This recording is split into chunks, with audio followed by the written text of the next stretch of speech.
Il était une fois, dans un petit village africain, niché au cœur de la savane, une légende qui circulait depuis des générations.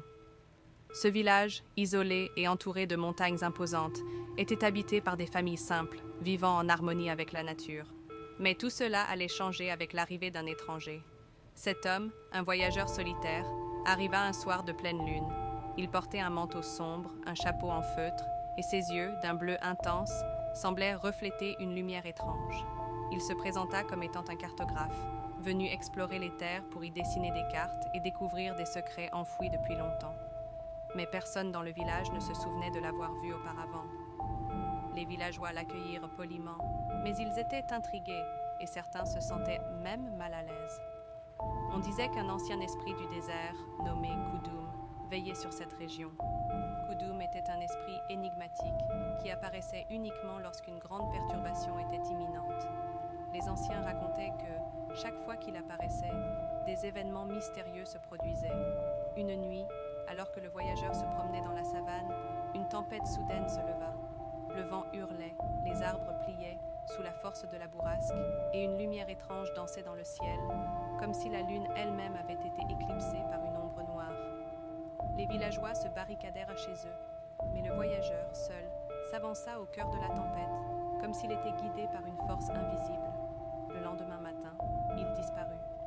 Son manteau, son chapeau et une carte ancienne furent retrouvés près de l'entrée du village.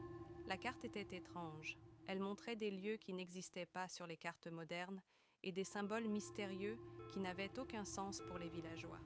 Ce qui était encore plus étrange, c'était que, depuis cette nuit, des événements inexplicables commencèrent à se produire. Des animaux qui disparaissaient, des ombres aperçues dans les montagnes, des murmures portés par le vent. Les anciens, qui connaissaient bien les traditions et les légendes, commencèrent à se méfier de la présence de cet étranger. Ils affirmaient que l'esprit de Koudoum était désormais en colère, perturbé par la présence du voyageur.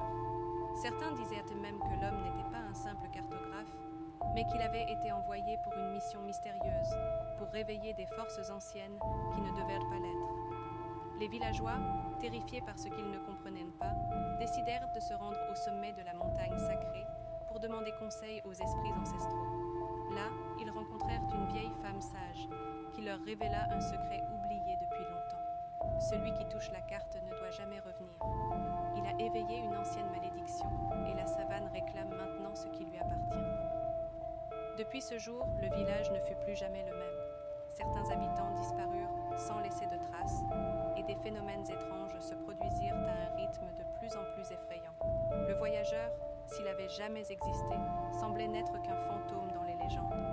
Mais la carte et les mystères de la savane demeuraient, portant avec eux le poids d'une histoire oubliée, enfouie dans les sables du temps. Et là, dans les montagnes au-delà du village, l'esprit de Koudoum veillait toujours, attendant patiemment que quelqu'un d'autre vienne briser l'équilibre fragile qui existait encore entre les hommes et les forces invisibles de la nature.